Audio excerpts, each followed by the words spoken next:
Michael Landon, Joey Heatherton, and an elephant join Doug Henning in the world of magic. Fire personnel are standing by.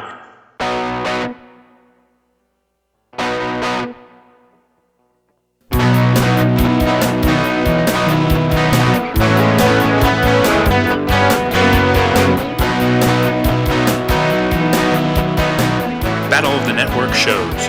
Join Rick Brooks and Mike Kogel as they explore the TV of the 70s and 80s through hand-picked episodes of their favorite and not-so-favorite series.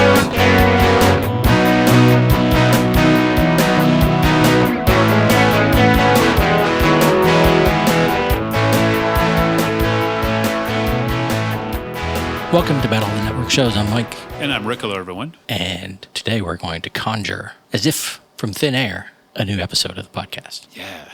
In honor of it, we've both grown long hair and mustaches. Yeah. Well, okay. I already had a beard, and I didn't shave it. And my hair is kind of long. Very nice. We're not wearing particularly colorful outfits, though. No, I don't think I have any. Well, the shirt. Wearing a kind of bright blue, like a teal shirt. It's a little. And you got some stars. You have a Battle of the Network stars shirt. True. Yeah, we're okay. I mean, no rainbows and Pegasuses and clouds and stuff, but I feel like I could have at least gotten some colorful suspenders or something. Some hot pants? Yeah. Maybe not. I don't think so. I guess I could have lost 50 pounds too, but decided not to do that. So we're going to be discussing the once ubiquitous TV, not just TV, magician Doug Henning. Yeah, and if you think what we're about to do is impossible, well, nothing is impossible. That's right. We're about to do it. If you just use natural laws, but upend your expectations, the listener's expectations. Mm-hmm. So maybe in this case, you'll see this podcast. Well, that'd be... I don't think so. That'd be something. Yeah. Maybe not only will we be live while you're listening to it, but we'll be live in your living room or your car. It's possible. That would be weird. You believe? It would be very weird. I'm not sure how comfortable I am with that. But it would be nice if people could see us, because I, for one, have the urge to keep doing hand gestures every time I talk about Doug Henning. I do too. It's difficult not to do that, isn't it? Yeah. The one thing keeping me from not doing it more is knowing that I don't have long, slender fingers. It just won't look as cool. Yeah. I don't know how long his fingers. I mean, he's a tiny guy. He really is. Guy. Yeah. But yes, I do too. Rolling my fingers. Yeah. Wide eyes. Yes. And let me say first of all to our friend Gino, apologies for not covering Tommy Cooper, another magician, comedy magician, I think. But we decided to go with, for our foray into the world of magic on television, we decided to go with somebody that we both watched growing up and were familiar with. Yes. And he really did seem like he was everywhere back then. Although then I remember, years ago when we were doing the podcast, I had looked him up maybe on IMDb and maybe credits were missing or something. And it just seemed like, why did he seem like he was everywhere? There's almost nothing here. Yeah. I don't know what it is. He did, 7 or 8 specials. Right. I imagine those got repeated. Too, right? They must have. And they did, yeah. He was on the Muppet Show and various talk shows, the Jerry Lewis Telethon. Right. Tonight Show. Yeah, Tonight Show, Captain Kangaroo. Captain Kangaroo, yeah. So, stuff that we watched or were aware of. Yeah. He was there. He had a real big run, and then he just kind of walked away, I guess, from magic. Yeah. Pretty early. And then he died early. Yeah. Yeah, I think he sold all his illusions to David Copperfield. Wow. And just went off to do other things. He was interested in transcendental meditation and was close with the Maharishi of Beatles fame. Ended up, I think, in Canada, and apparently Canadians can run for parliament in England too. Wow. Like Commonwealth members can. So they ran twice as part of the Maharishi's Natural Law Party. Yeah. So he was Canadian, though, by birth, right? Yeah. Okay. I don't know. That's all very interesting, though. Yeah. Maybe he just knew his time was done. I have this theory that I came up with. Oh, yeah? That every time, every era gets the magician it deserves. Okay. So in the 70s and into the early 80s, we had Doug Henning, the sort of hippie magician. Yeah, our sweet spot of Battle of the Network shows, really. Yeah. And then that transitioned to, slick David Copperfield. Right. Very mid to late 80s. Mm-hmm. And then later, I'm not quite sure what Chris Angel Mind Freak says about the early 2000s. But somehow he fits in with that maybe late 90s, early 2000s, rap metal and okay, yeah. stuff like that, right? Sure. David Blaine. Yeah. He's just a dude in a T-shirt and jeans. Right, and he dated Fiona Apple, right? David Blaine was. Oh, yeah. They were like a couple for a while, so that kind of ties him into that time, a certain time in the culture as well. Right. So I don't know who our magician now is, but I know there's some other guy who like did it, some ABC special, like close-up magic. Yeah. Like he freaked out Harrison Ford doing something. Wow, that's a pretty good accomplishment. Yeah. and I feel like, I don't know the whole, exactly the total time period that Houdini was active, but I feel, he fits right in with that sort of turn of the century, age of invention, all of that. Sure. So this is my theory. Yeah, that's pretty good. That's pretty good. And like, I was thinking a little bit about David Copperfield because he's another guy. I mean, you don't hear much about him right now, but and if you do, it's not good. Yeah. But he was big for a while too, and he was kind of more like glamour and kind of like that 80s sort of like a dynasty kind of. Right, he was like making airplanes and the Statue of Liberty disappear and stuff. Right. Like there was a lot of flash. Right, flash and like it's kind of more of what I guess before Doug Henning you might think of as like guys in tuxedos or formally dressed, just with a certain like air about them. Right. A little bit more formal maybe, and less wonder. Yeah, and less inviting. Like Doug Henning is inviting you in. Yeah, there's I think that's true. It's like a little bit of a Mr. Rogers kind of vibe. Yeah. Like, and a lot of the things I watch, there's a point where he teaches a little magic, and he's always saying, this isn't really happening. Yeah. But I'm going to make you believe it's happening. Right. He does that a couple times in the special we're going to talk about today in particular, and I like that way of saying it. He's got a way of like selling the illusion, like acknowledging its illusion, but also talking about the wonder of it and why it's cool and everything like that. He has a good way of getting that across. I think that's one of his best strengths. I think in some piece I read from the 80s, he talked about like wanting to create wonder in get beyond the point where you're going, well, how's he doing that? And you're just absorbed in what's happening, which I think does happen. Yeah. Partly because it's like, I don't know how he's doing that. Yeah. I can't figure that out. He's really good at hiding the seams. Right. And making it look like there aren't any. Right. And but there's just something, whether it's his demeanor, his look and everything, that there is that accessibility. And with a lot of other magicians, there's kind of that distance there. Like in particular, I'm kind of thinking of Harry Blackstone Jr.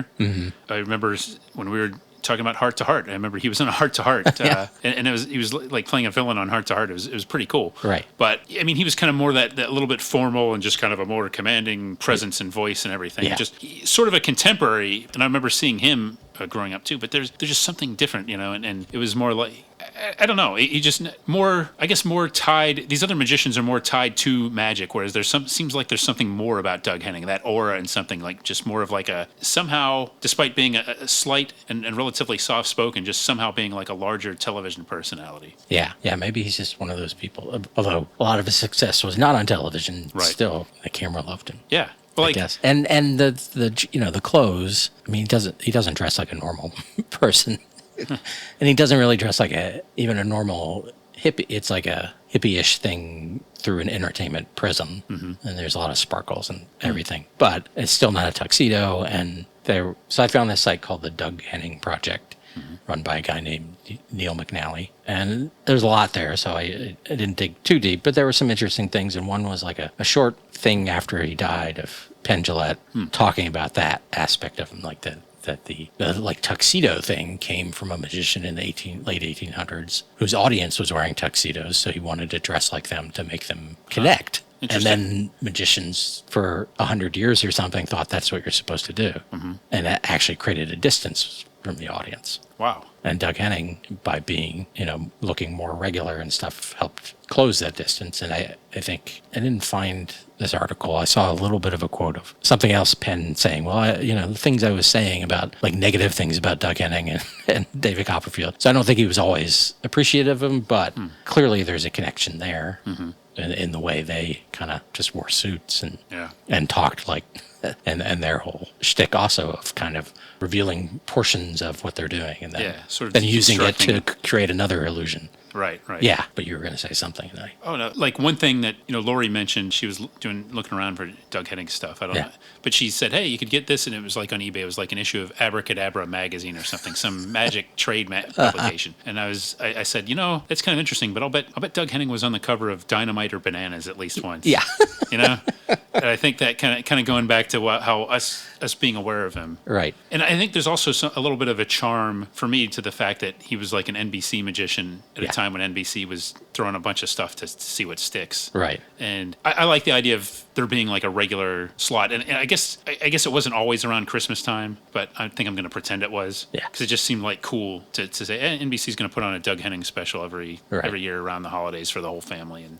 that's a cool thing. And, the other thing he was doing was combining theater and magic. I mean, in the specials, it's mostly just through sort of his assistants all dance, and there's some of the illusions are kind of in these sketches, and I guess he knew mime, so there's that. And we both watched a later one that had Shields and Yarnell, and there was of course mime there.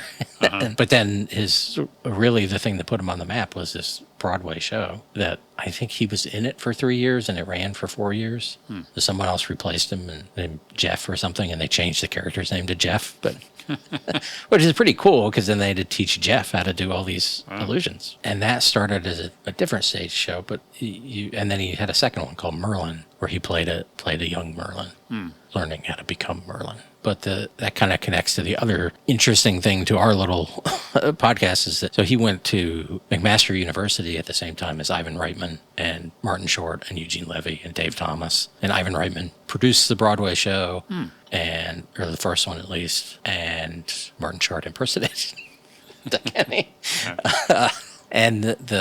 But his original stage show that Ivan Reitman produced, called Spellbound, the book was written by David Cronenberg, and the music was done by Howard Shore. Wow. Of course, both Canadians also. And then for the Broadway one, Stephen Schwartz, who did Godspell, and of course all those people were, as we know, the SCTV people were in Godspell, and Paul Schaefer was in the orchestra, and he was in the orchestra of the Magic Show for a while. And so I enjoy all those connections. Yeah. You're sure it was David Cronenberg and not David Steinberg? Yeah. That would be good, too. It was there was a lot of body horror.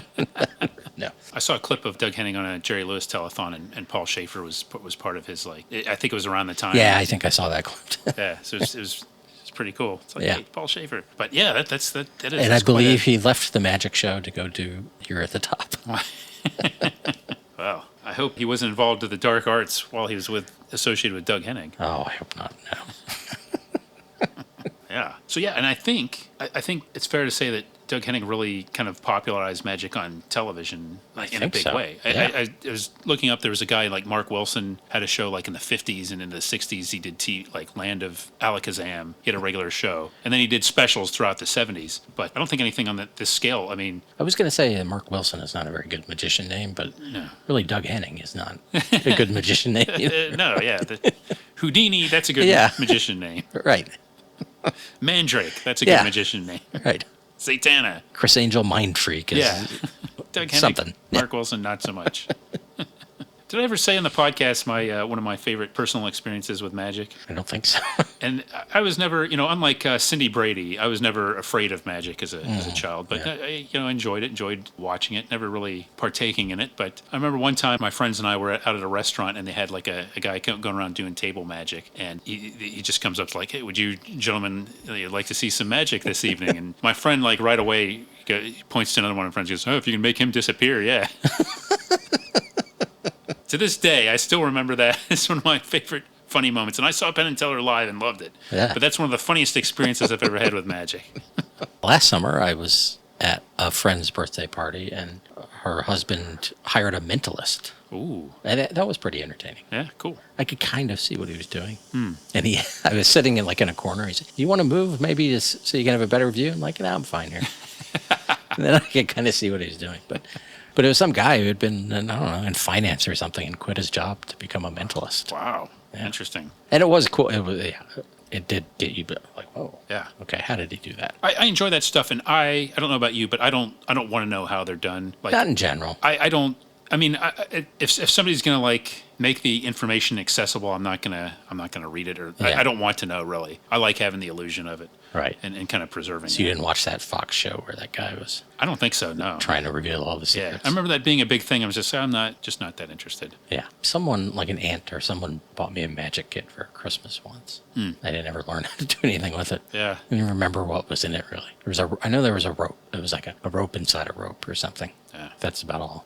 Probably some plastic cups. Possibly, Seems like I got, my son, and he was much younger. I got him like a rudimentary magic kit. And it didn't really stick. I thought it'd be kind of a fun thing, but some people are born for magic, some people are not. And then I was volunteering somewhere where they had a storefront that was a magic shop, and that's most of the volunteering I did was working in the storefront. And so I did see something, like some trick card decks and things there that they had. But again, that was kind of rudimentary stuff. Did you ever get sawed in half? No. Oh, okay. Yeah, do that. I'm glad. I don't know about the sawing in half business. Not for you. So the magic show, they filmed a version of that in Canada and co-starring Didi Khan from Benson. I did watch that, and the story's a little thin. But it's got some of the things we're going to see in this one, and it's amazing stuff, and the music's okay, but it's worth watching. Yeah, just to see what were people going to see? What was this? Well, what about the whole general idea of watching magic on television? Does it lose something? I mean, like in on this particular special, which is not something they bothered with later. Yeah. And they were doing it live. Right. But several times they make references to, we're going to show you this so that there's no electronic trickery. Yes, that's no right. Camera trickery, They said that a couple times. It was probably still kind of a novelty to see. Or videotape manipulation. Yeah. So, I mean, I don't know. I get pretty swept up in it. I think there's nothing like seeing like something done right in front of you, like live. Yes, especially certain kinds of magic. But right, I think seeing like an animal appear out of nowhere or disappear out of nowhere, would be more spectacular live. Yeah, but it's still pretty cool. Like I could get sucked in pretty easily. Like I was reading a review of it. Well, it was a scathing takedown from a Muppets fan of Doug Henning's appearance on the Muppet Show, and he was complaining that Doug Henning was like slowing down the show, and the real magic is what Jim Henson's doing. And I can understand that, but he was really just had no appreciation for what Doug Henning was doing, and he was complaining about cuts being made, and like that was so they could be putting anything together. It's like, well, I guess, but I watched that, and all the stuff he does is stuff he does in these other specials. Yes, I mean, and it's although one of them does involve does he do that one in this one? No, I don't think he does. But where there's usually it's a woman and it gets rearranged. The 3-tiered. Yeah, or 4-tier boxes. And the head gets in. And so they do that with with it was in that one of those Muppets. It's a big costume, and you're like, well, okay, that's a Muppet. That's easier to do. Right. And then it walks out, and it's a different suit because it has the face, which obviously you don't do with a live person. But and he does this handkerchief thing. That I've seen. Yeah, I thought that it was he does that with Robin, and it was a little smaller scale. Yeah. Than some of the other stuff, but I still thought it was a fun appearance. And right, and when we were getting ready to do this, I'm like, well, he had to be on the Muppet Show, right? I mean, how could he and Jim Henson have not have crossed paths? Right. He fits right in. Yeah. But as far as I think he was a veteran enough magician that they don't really need to cover for him, and if they did, I mean, it's the same thing watching those tape specials. Yeah. There must have been a real thrill kind of watching it live or knowing it's live that does kick it up a notch. Yeah. But still, it's like I didn't agree with that at all. And that, boy, this guy really had it in for Doug Henning. Just resented his presence at all on the Muppet Show. If nothing else, it got them to have Fozzie try to be a magician, and that was great. Right. Yeah. Now Fozzie, I'd be a little suspicious of some of his work. Yeah. But not Doug Henning. He had his credentials. Yeah. What I was going to say about the movie of the magic show is that there's a point where he saws a woman in half there, and then she's her top half still in the box is on stage for another 5 minutes. She has lines. She's talking. That's pretty cool. And it, again, it's who knows, but the box is on a rolling table that's not covered. Mm-hmm. The box does not look big enough to curl.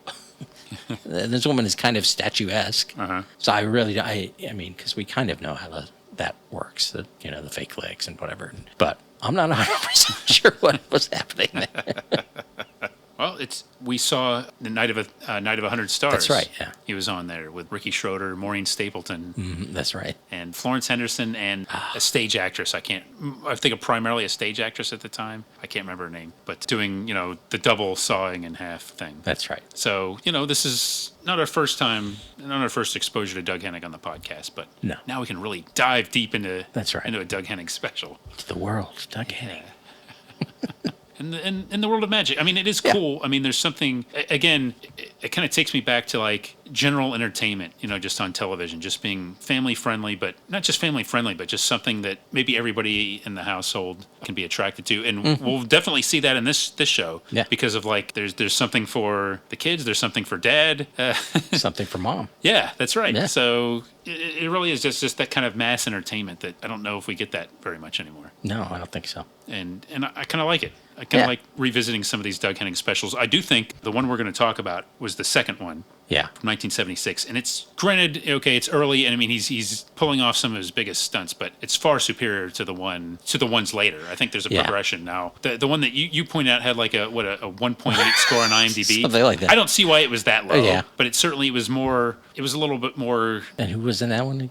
The Ann Gillian. That was Ann Gillian, yeah. Bruce Jenner. Right. Some girl who was like Junior Miss World or something like that, and Billy Crystal. Oh yeah, and it was being more thematic. We're in the house of the future, and that didn't really work as much. He's doing a show, whereas this had more of a theme, and the theme didn't work as much. The humor seemed a little bit more forced. I mean, it was still cool, but I mean, this was much better. So I don't want to say that they got worse as they went along because I haven't seen them all 7 or 8 or whatever specials. But the one we're going to talk about, I think, was far superior. This morning I watched the one after this that had Glenn Campbell and Sandy Duncan. Mm-hmm. And it was very similar to this in that it kind of, even the setting up of the big stunt at the end it wasn't super hype. It was just kind of mentioned almost in a joking way. Oh, you're going to walk through a brick wall later. I don't know about that. And I appreciated that too, because I feel like I remember watching maybe the David Copperfield things or something and just being teased over and over. Like, in just 1 hour. Yeah. He's going to make New York City disappear. Right. And just like the showmanship of it, but also like sort of like having some representative of the average person like expressing doubt, like, you can't do that or what, just not treating it like, okay, this guy's a professional magician and we've rehearsed this. He's done this, 1,000 times. Just adding that little element to it, and kind of building the illusion. They do that very well in this special too, I think. Yeah, I wonder if having a host because it's live, they need someone to fill space where those later ones, I don't know, maybe Billy Crystal hosted, but the Ricky Schroeder one doesn't have a host. It's the other one, it was Billy Crystal made like more of a cameo later, and it was Doug Henning was the host. Yeah. So he was like carrying the patter and everything like this, whereas this I think it's much more effective approach. I like this better. Yeah. For a whole 50 minutes or whatever, as opposed to like if he's doing it like a spot on the Tonight Show, he's got like a 5 or 6 minute segment. He's talking the whole time. That's different. But like you said, like the in between stuff, that's kind of like stuff that don't make the magician have to do that. I like having somebody else out there to be our surrogate. Yeah, unless they're doing it in the service of distracting us. Yeah, that's right. And what better surrogate could there be for the common man than the host of the special that we'll talk about here in a minute. But should we get into this one, Mike? Yeah. All right. So the sort of umbrella title was Doug Henning's World of Magic, and this was the second one. The first one, I didn't watch that. The first one was also live, and that was a huge rating success. I'm not sure how well this one did. This aired Thursday, December 23rd, 1976, but I imagine it did pretty well. It's the first one when he did like Houdini's water escape? Yes, I think that was in just a year before. So would you like to know what else was on that night? I would. All right, well, NBC led off with Doug Henning, and then there was like a mini-series called Once an Eagle, based on a novel, and this was Chapter 5. Starred Sam Elliott. Oh. I don't really know much about that. I don't think it's quite in the pantheon with the likes of Shogun and stuff. That's probably pre-mustache Sam Elliott. I think it was, yeah. And then the show at 10 o'clock called Gibbsville did not last very long. It was about like a guy that goes back to, I think it had Gig Young and John Savage, but I think it's a guy who goes back to a small town and either like takes over the newspaper, basically. Mm-hmm. So it's probably the kind of show that I would be interested in, but most of America was not, apparently. And then the name of that small town is Gibbsville? Is that? It's Andersonville. It's Andersonville, yeah. That's why, he failed. The paper failed because he insisted on calling it the Gibbsville Gazette. Yeah. Because his last name was Gibbs. Yeah. Like, one day. Just one of many poor decisions he made when taking over the newspaper. First was getting rid of Ziggy. Yeah. Second was changing the name of the paper. Third was not being able to read. So that was NBC. Yeah. Doug Henning seems to be the clear highlight of the evening. At least For for sure. me. ABC, had actually Welcome Back, Kotter, Barney Miller, Tony Randall Show, all Christmas episodes and new Christmas episodes. The Nancy Walker Show at 9:30. This was like the Norman Lear Nancy Walker Show where she was like, I think, running a talent agency, something like that. Did not last very long. And then at 10 o'clock, The Streets of San Francisco. This was a 5th season, Streets of San Francisco, so with Richard Hatch and not Michael Douglas. But that first hour, that's between Doug Henning and those two shows, that's a mustache faced off. Boy, you're right. More than making up for Sam Elliott not having one at 9 o'clock. They overloaded it at 8. And maybe that's what led him to grow the mustache. Yeah. He's like, well, look at all these shows. They all beat us in the ratings. You might be onto something there, yes. Okay, CBS is interesting. They had The Waltons at 8 p.m. These are reruns, I believe. Hawaii Five-0 at 9 p.m. Episode title, Target a Cop. And I was laughing looking at the description because it was like an embittered ex-con or something tries to hunt down, targets a cop. I was like, didn't they do that plot like every year several times on Hawaii Five-0? Starsky and Hutch, that was like every third episode. Yeah. So true. 10 o'clock, Barnaby Jones. Guess who was on Barnaby Jones? Don Johnson and Patrick Simmons. Oh. No, wait. Gary Sandy. Yeah. Gary Sandy. Don Johnson and Gary Sandy on a Barnaby Jones in 1976 here. So that's how you get the young people to watch. Oh, for sure. That's how you get me to watch. I'm going to see if that episode is available on. I don't know if it's available on streaming right now, but so a couple days before Christmas, quite a little bit of entertainment for everybody. But that leads us into World of Magic too. Yeah. Now, I don't have the most detailed notes. We'll go through it and we'll talk. Yeah. And plus, it's a little bit hard to describe magic on a podcast, maybe. But yes, and in full disclosure, I managed to make my notes vanish. Well, anybody can. And make unfortunately, the notes I vanish. cannot make them reappear. Yes, making them come back is the hard part. I know where they are. That's the part of the trick you haven't mastered yet. Yeah. Maybe they'll show up in the middle of this podcast. That would be amazing. All right, so we start in the. By the way, I think all these specials are available online. I'm not sure about the first one. You can see them on YouTube. This one seems to be from a BBC broadcast. It has a Thames logo. Dun, dun, dun. But then I was like, well, he's Canadian. Maybe they were produced, but I don't. Yeah, I think it was just, which probably means for them it wasn't live. Right. I assume. I think so. Yeah, it's pretty good quality. Some of the later specials they're findable, but some of them you have to do some work because they're presented like in weird formats. Like watching that '80s one with Ann Jillian, I had to like really go into the middle of one clip. I don't know, but at least it's there. And the Ricky Schroeder one has commercials. So yeah, from the Fuzzy Memories account. Yeah, you're in good hands when you watch something on that. That's right. Channel. So we start with the host is Michael Landon. Yeah, and does a very good job of setting things up. He's got enormous glasses on. He really does. Yes. That was a little jarring. Yeah. You had found it and I watched just a fraction, and I was like prepared for him to be very serious. Like when he started out, tonight we're going to, and I thought, he's being very serious, very grave. Yeah. But that lasted about half a sentence. Yeah. It's very loose. He's laid back and. He is, and here to have a good time, and we should mention, too, that he was one of NBC's big stars at the time, and he was a big TV star, Little House on the Prairie was young, but it's like, it kind of, to me, it's kind of a measure of respect and importance of the special to NBC that they brought out kind of one of the big guns, Michael Landon, to host this, I mean, the first year was Bill Cosby. Yeah. Now, granted, he was a big star at the time, too. Yeah. But, I mean, really, at the time, short of Johnny Carson, there probably weren't that many. Yeah. Red Fox, maybe. Would have made this a whole different special. Would he have been? I guess he would have been more beret wearing Red Fox than. I would think so, probably, yeah. That might have been some uneasy chemistry with him and Doug Henning. I'm not sure. Yeah. I'm not sure. But, Red Fox did a lot of variety work in the 70s, and sure. Outside of, his nightclub act, he could clean it up for TV. Yeah. But Michael Landon didn't have to clean anything up. At least the on-camera Michael Landon. That's right. He's there. You get a friendly authority figure, but there to have fun and having a good time. Like you said, loosened up a little bit and in good form. Yeah. So he gives the introduction, and one of the things we get early is some real groovy music. Yes. Did you like that music? Oh yeah, it's. I mean, there's like a dash of disco. I don't know if disco was quite. Yeah, I think it's fair to say. Yeah, yes, 76 disco would have been. Yeah, and his 2 male assistants and 2 female assistants, and they have similar the colors match. They're like very vibrant pinks and blues, and they all have kind of poofy caps. The men have suspenders, right? I think so. And the women have hot pants. Yeah. And, Yep. and they're all dancing to this groovy music and bringing out a giant blanket. And they're all doing like, well, I think right away, but like throughout the show, when they're doing like variety show dancing. Yes. But like there's a certain like motion you do with your arms and everything, like, Right, and smiling to the camera. So Yeah. So we're firmly in the variety show world as well as the world of magic too. Yeah. They could have done Doug Henning's World of Variety, you know. They could have. He was a little busy, but Yeah. I don't even know how he have time to do one of these specials if he's on Broadway. Yeah.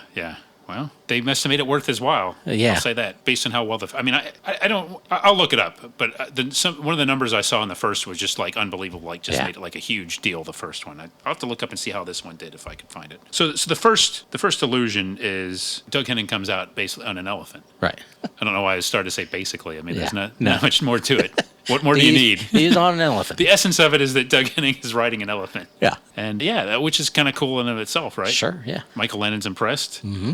And he's going to make it vanish. That's right. That cloth they drop down is somehow going to tell us there's no trapdoor. Yeah. I guess because it'll still be there. All right. And then, he rides the elephant on there, right? And they put up kind of walls around it like a box, and he hangs on to a trapeze thing. Yeah.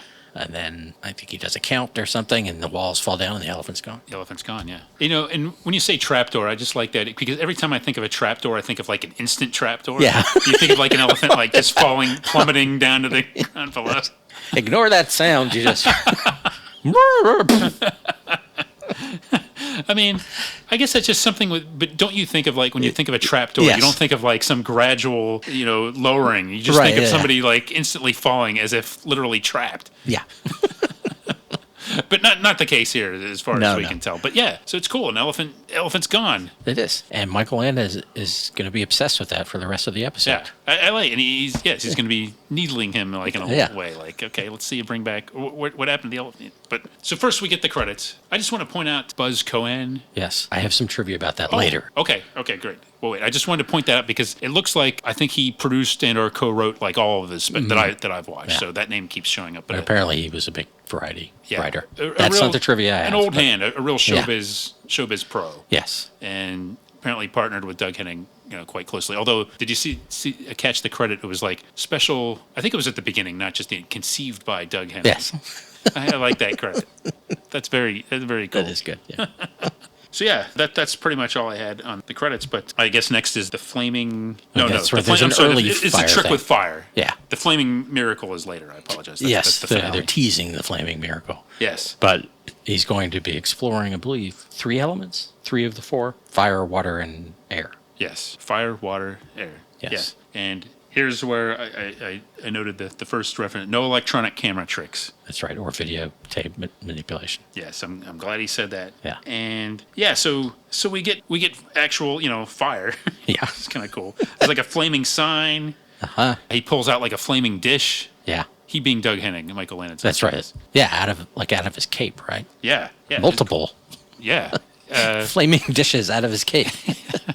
Right. It's like a real giveaway. You don't see this at IKEA. No. Folks. And makes a woman appear, that's pretty cool too. Yeah. Talk about making a dish appear, am I right? Yes. Sorry. And she appears out of fire, right? Yes. Or in a box. Yeah, and then like enclose it, like wraps her up. Yes. Again. Yeah. And or is it a tube? She's in a tube. Yeah, it's that's something. There's all kinds of different like tubes and boxes and different things and the different illusions. It's kind of hard to keep them straight. But the upshot of it is that we don't see her, and then walking out of all this through the flame is Michael Landon. That's right. And he's just kind of like walking out like, hey, Yeah, where did I come from? And that's I can't, again, Michael Landon, talk about an old pro. Is like one thing, or just the touch of it. He's like looking around at him like he's not acting like he's part of the trick. He's acting like Doug Henning did this and made me appear out of nowhere. Like he was backstage eating a hot dog. Yeah. I don't know why he's eating it. Suddenly appeared. He figured he had enough time. He's really hungry. He hasn't had a chance to. Right, yeah. He came right from the Little House. Right from doing a famine episode of Little House on the Prairie. Yeah. They haven't eaten on set for 3 days. Give the guy a hot dog. But it's a cool effect, and he just comes out, and it's a nice little, the whole act is really cool. I'm totally with the show at this point. And it has that cool thing where of the way fire looks on videotape, where there's like that extra red light. Yeah. Good point. Yes. So this is where the Doug Henning kind of does his, like, he's doing his spiel. Yeah. And saying like nothing's impossible, which is kind of, and giving a nice like explanation. I didn't transcribe a lot of what he said, but I just like the feel of it. I mean, he's kind of just setting things up and talking about just the wonder of illusion and the power of magic. Is this when they do the passable routine? Yes. Just right with like talking about things passing. Right. And he brings out. So I can make the impassable passable. Yeah. I kind of like that. That's impossible. Yeah. Yeah, and he like takes a balloon. Yes, a balloon, and sticks a needle through it. Yeah, big needle, and Michael Landon's like right there. This is one of those things where the two of them are right next to each other, and Michael Landon's just kind of reacting, with appropriate like awe and stuff, and just getting a kick out of it, really. Right. And it's funny seeing the two of them together. Like Doug Henning makes Michael Landon look bulky. Yeah. Michael Landon was not a huge man, but the two of them, Landon kind of towers over him, really. And this is something I hadn't noticed. I mean, Bruce Jenner was tall, and everything, and Ricky Schroeder was not tall, of course. But I hadn't really noticed until this how short Doug Henning must have been, Yeah, I thought of him as slender. Yes, that's obvious, but he was also, just pretty. I think short. he was like 5'7", I saw. Okay, that makes sense. And 50 pounds. One of the things I watched, he made a joke about being 70 pounds. Yeah. And Landon's wearing lifts, I'm sure, but he really kind of does like tower over him. Yeah. And the other thing, when you see them together, of course, is the hair off. Oh man! Ooh, yes, that's right. It's like seeing the baddies. Yeah, it is. Before your very eyes. Yeah, a whole category playing out. Yeah. Right in front of you. So yeah, he passes a needle through a balloon. It's very cool. And then it's time for a rope trick. Oh yeah. And it seems like every time Doug Henning is on one of these specials, there's some variation of a rope trick. And this one, I didn't think too much of it. It's basically like putting a knot, and I think a civilian participates in this to kind of like assure that the knot. Oh, it's actually, I shouldn't downplay it. It's cool. Right. It's basically like moving the knot alongside, running the knot down the length of the rope. Yeah. Which you might say is impossible, but right. I didn't because I saw it. I saw it too. I saw it on YouTube. Michael Landon saw it right in front of him. That's right. If it's good enough for him, it's good enough for me. That's right. And he had giant glasses on to really see it. Yeah, he probably saw much more than we did even. Yeah. Yes. So then they're talking about like being lighter than air. Yes. And this is kind of like an extended sequence where like Doug Henning comes out, like he's levitating, first of all, which I don't know about you, Mike. I never get tired of seeing a dude levitate. Right. That's cool. And he's levitating, with his legs crossed. Yes. Yes. Yeah, like a classic, like Doctor Strange. Yes. Or which is I want to say, Stanley had to have at least approach Doug Henning about doing some sort of Doctor Strange something. Wow. I mean, he already looked like him. Yeah. And he's a magician. You just blew my mind with that, man. That's unbelievable. Obviously he had an NBC contract, so he couldn't do the TV movie. But what if it would be great? Like he pitched a Broadway show or something.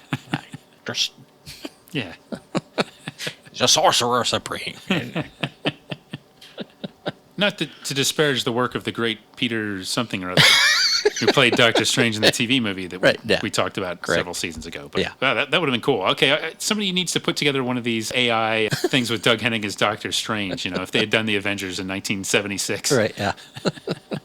Oh, that's cool. Anyway. Missed opportunity for sure. So he's levitating. Yeah, he's levitating. The whole thing is like lighter than air. He's got these sort of like bubble ball type things. Oh, yeah. And he's making them float. Yes. So they're like floating, like I think they're like different sizes and everything, and right. Just all kind of stuff going on with that. And there's a giant like silver ball. Yes. And kind of emerges onto the stage, and out of that silver ball comes one of our other great special guests. Yeah, Joey Heatherton. Yeah. Here's where we get the things for Dad. Things for yeah. Here we get the trying to rephrase that. Yeah. Yes, something for Dad. Yes. Because she comes out and she's kind of wearing like a Marilyn Monroe dress. Uh-huh. Would that be fair to say? Like the white dress with the slit, And, yes. and comes out doing like a big dance. I don't think we've really talked about Joey Heatherton. I don't really know what Joey Heatherton's deal is. Well, was she a dancer? Was she a singer? Was she a... She was, I think she was one of those people that was known especially for being on variety shows. She was in a couple of movies, but not great movies. I think she did a lot of work with on the Bob Hope USO tours. I think she started out like as a model and kind of dancer and was a fixture. She had her own show around this time or before it, like variety show, but I think she was more known for being like a guest on variety shows. But yeah, known for like being a dancer and just kind of like a sexy dancer, come out and do her thing for these segments on the variety shows, and that's what she's doing here. She's dancing pretty energetically, and it's Joey Heatherton, right? And so then we get more, I guess, bubbles. Yeah, he's blowing bubbles while she's dancing. Yes, like just the way a bubble set from the drugstore.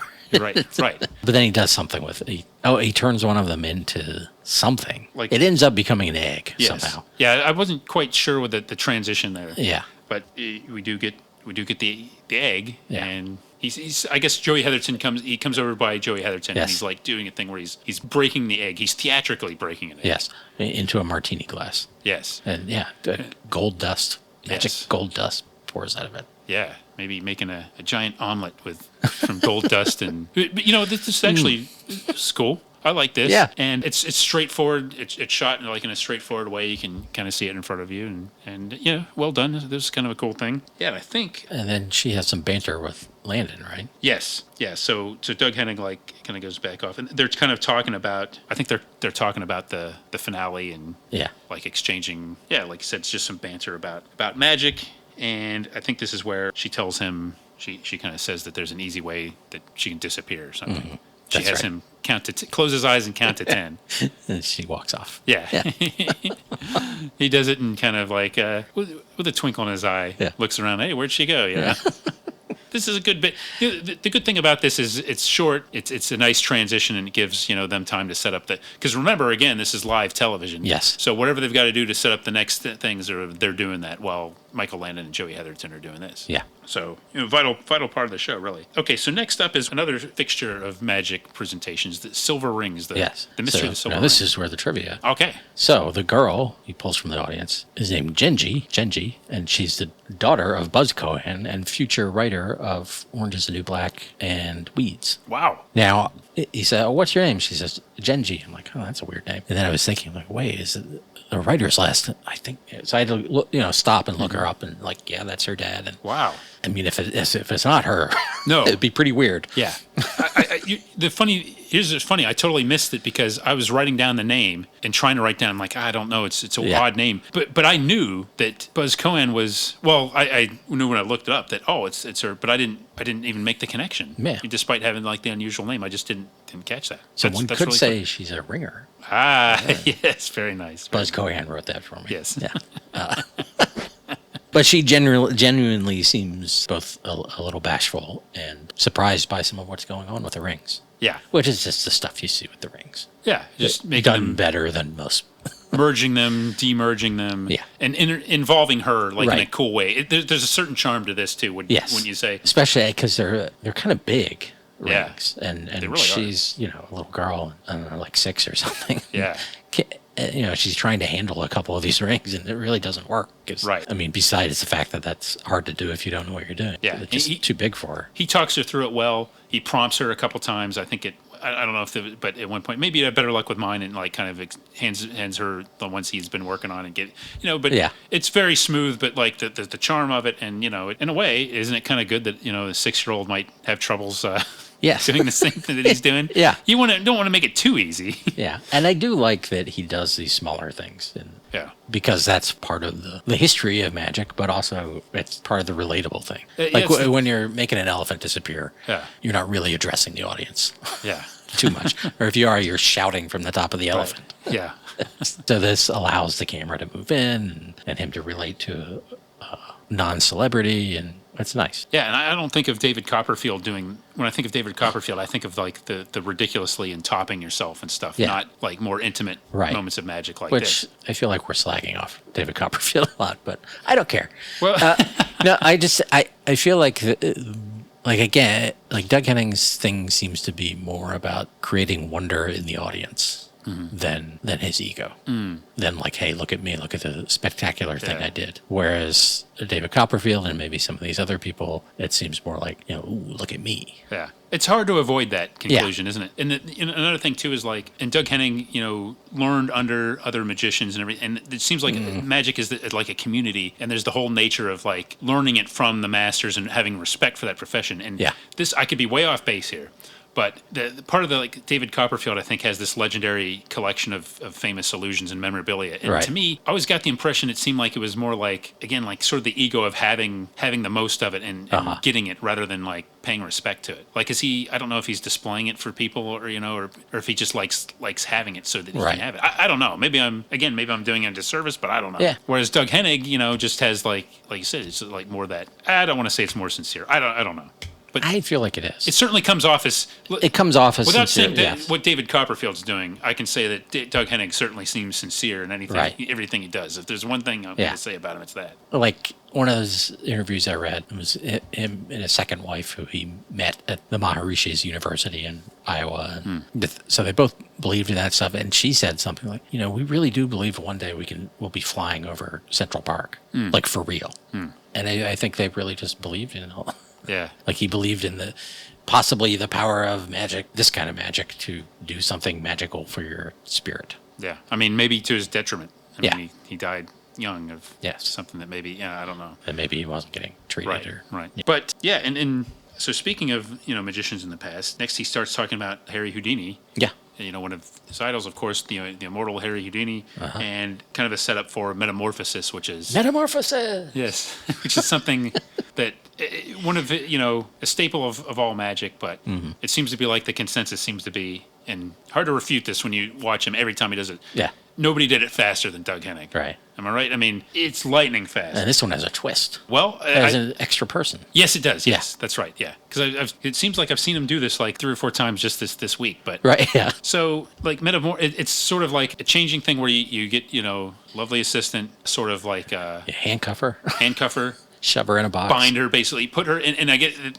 A civilian comes up to help like tie the rope around the bag. She's like in a giant bag, I think, or something. A bag, and then the bag is in a box. Yes, so she's constrained, tied up in a bag. The bag is like stuffed into a trunk. Yeah, that also the civilian inspects. Yes. Yeah, and they kind of move the trunk around, do all that sort of stuff. Right. And then he climbs on top of it. You see like They pull a thing, like a curtain around him. Yeah, a big curtain. And then he says 1, 2, and then as it drops, she's there and says 3. Yeah. It's me. Yeah, now that's pretty amazing. Yes. I mean, whatever's going on, it's really cool. And just like the speed of that is remarkable. Right. And then usually you open up the box and he's in there. Yeah. And he's changed clothes. But this time the other assistant is in there, right? Yeah, there's another. And then he drops from...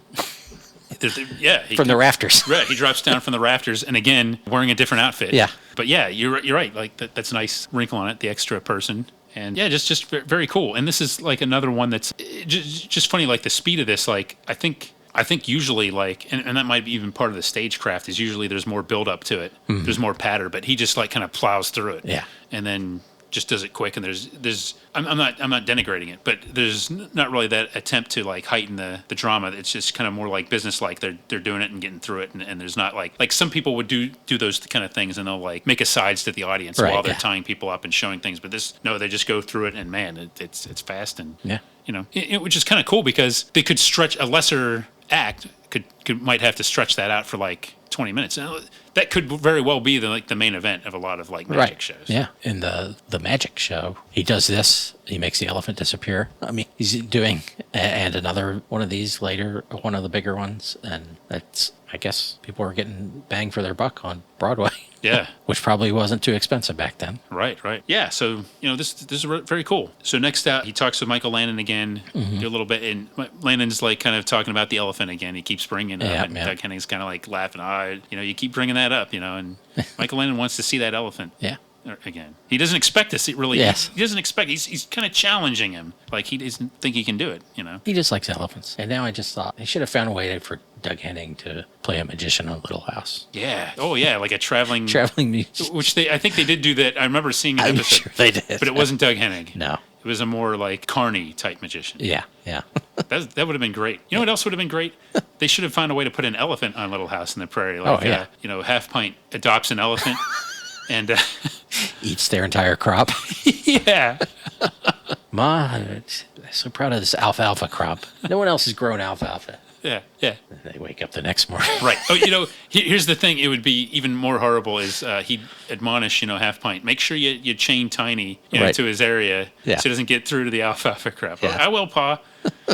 And then she forgets, to She gets distracted by... Yeah. Right. They wake up and the whole alfalfa crop is wiped out.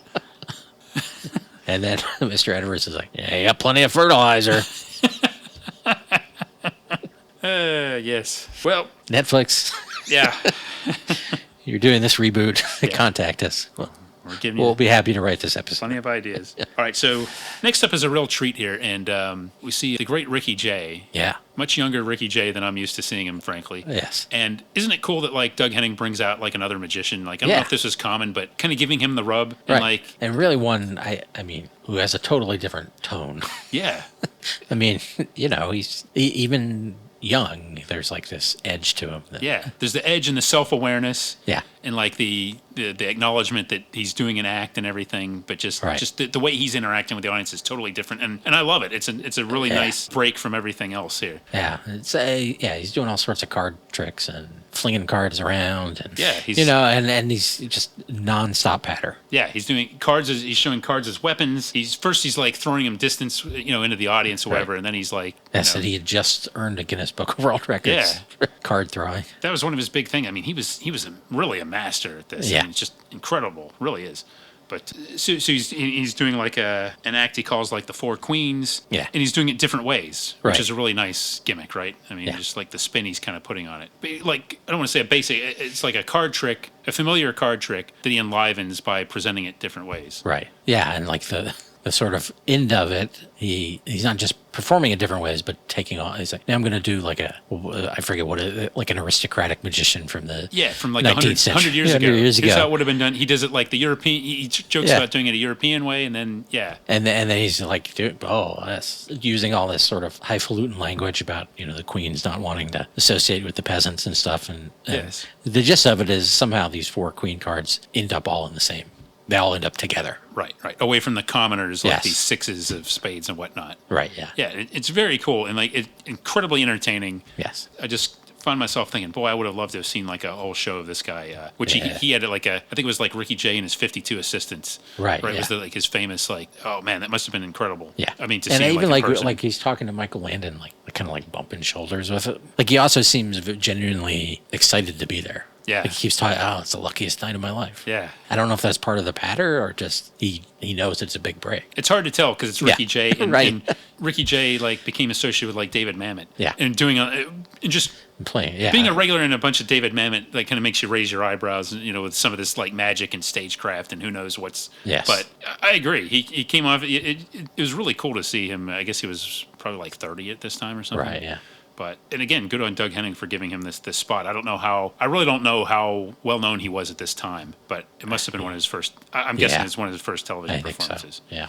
So and and cool too because most of what I've seen him in were Mammoth Things and Deadwood and Boogie Nights. And he's in a couple of Paul Thomas Anderson. Yes, right? I know he's in Boogie Nights. Magnolia, I think. I believe so, yeah. And he's kind of a heavy in all of those things, or at least, not the nicest guy or whatever. And this, he just seems just fun. And talk about a guy who's a historian of magic and, and sideshows and everything. I mean, just a real character. Yeah. A genuine, character and an interesting person that isn't with us anymore. But no. This is a real good example of his act in 1976. Yeah. All right, so then more Doug Henning. This kind of thing was fountain. I guess yes. With a fountain, I would describe it. And various bits. I mean, some of it is just kind of making it look like he's using his hands to guide the fountains. Yeah, which is cool. And the ultimate goal is making a woman appear. Yeah. Seems to be a theme of this show now that I think about it. But then he levitates her on the water. Yeah. He also puts her in a trance. Whenever he levitates someone else, he has to put them in a trance. Yes. I guess so their body's relaxed. I don't know. Thank goodness Bill Cosby wasn't hosting this episode.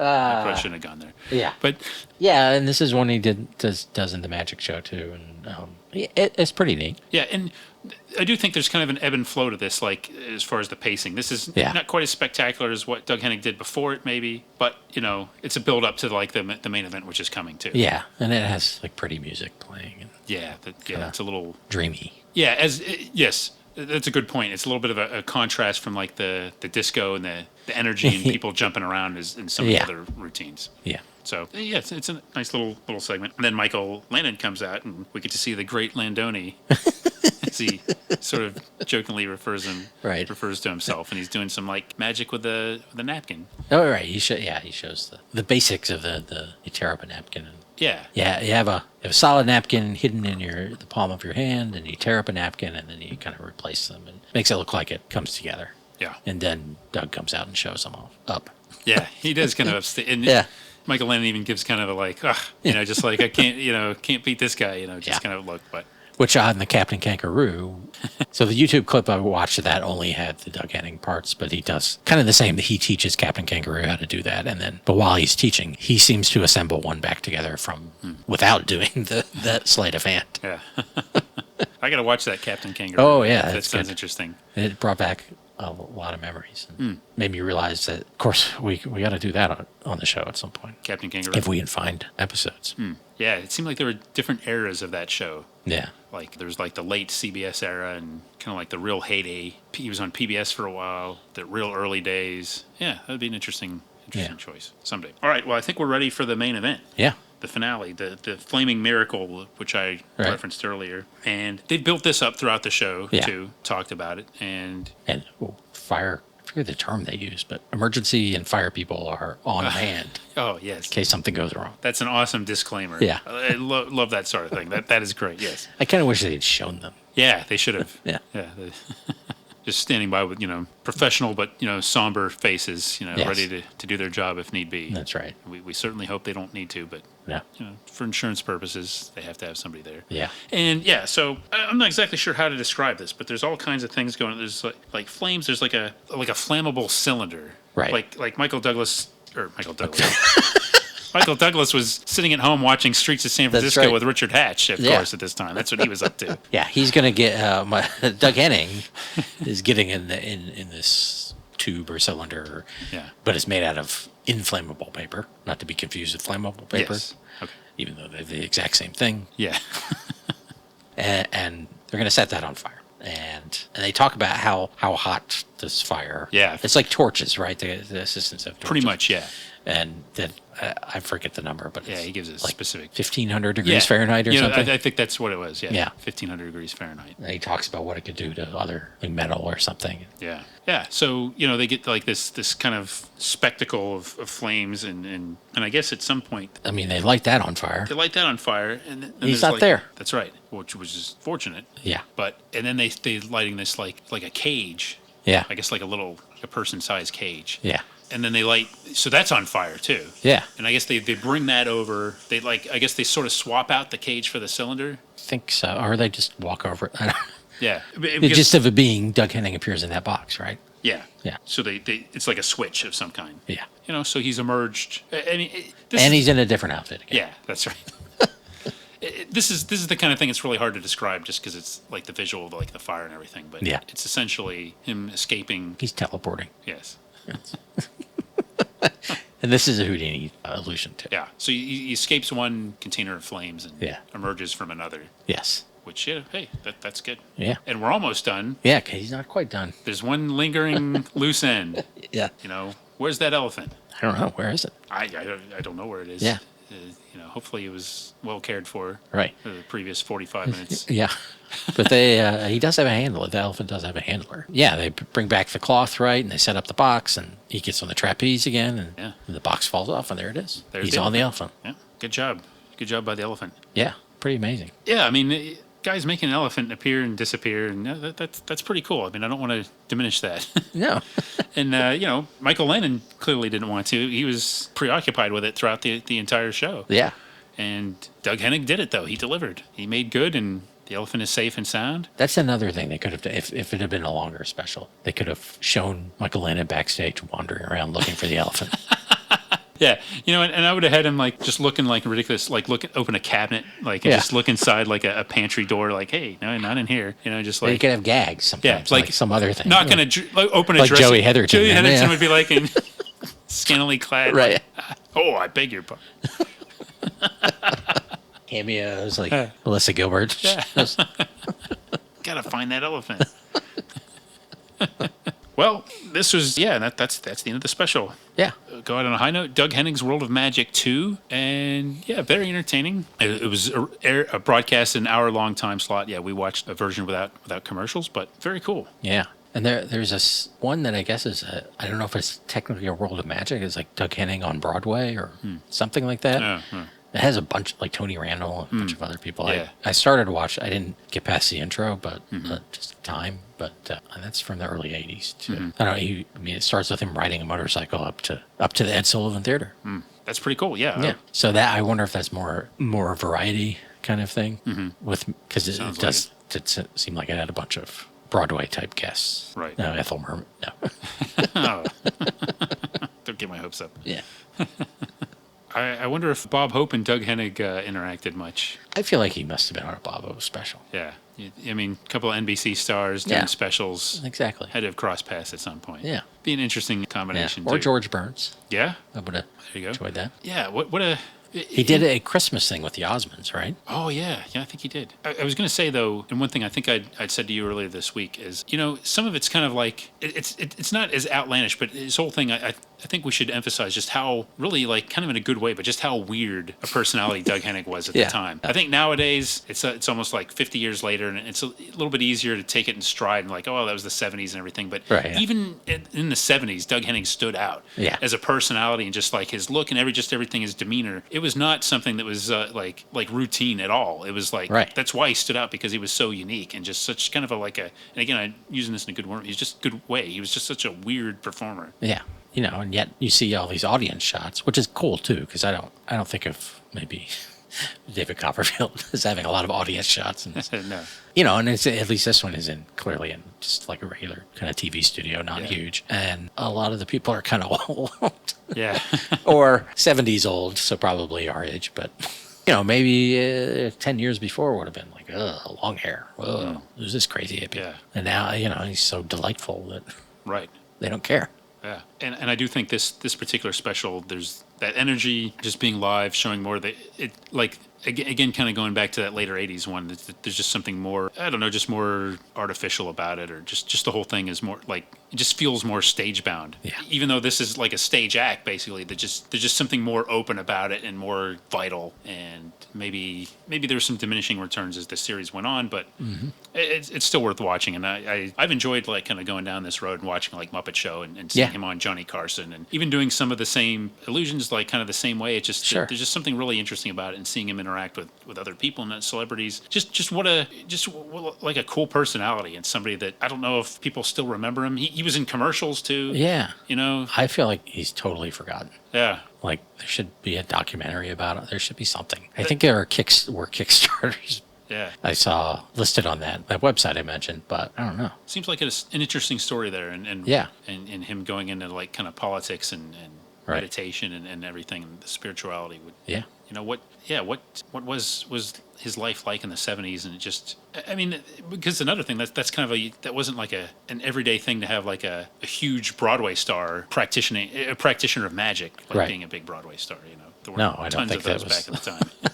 a thing at all. Yeah. Yeah, I think he's due for some sort of not resurgence, but something. Yeah. Someone needs to do something. I would be interested in learning more about Doug Henning, a fascinating television performer and somebody who was really big for about like a 10-year period, and like you said, don't hear much about him anymore. But I went to the Washington Post site and did a search and read a bunch of reviews of his touring act. He came to the Merriweather Post Pavilion and Warner Theater a bunch of times. And wow! Every time, this guy Richard Harrington just loved him. Good. This was cool. He delivered. It seems like, he was a guy, like you said, interested in having the audience, making that connection with the audience and making sure they had a good time. Yeah. Yeah, I'm glad we did this. Yeah, I had a good time. It's definitely on my list for a long time. Yeah, so that's cool. We'll talk to you again. And this is a little tease, not the only seemingly ubiquitous figure or figures we'll talk about this season. Ooh. I'm intrigued. Yes. Might have to wait a while.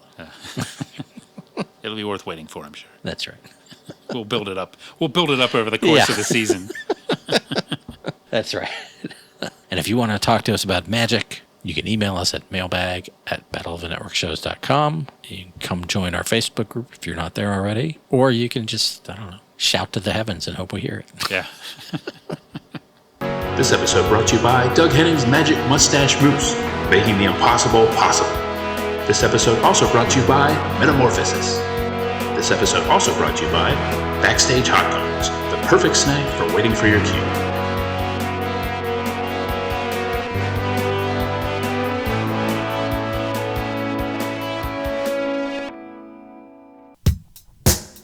Join us next time for another exciting episode of Battle of the Network Shows.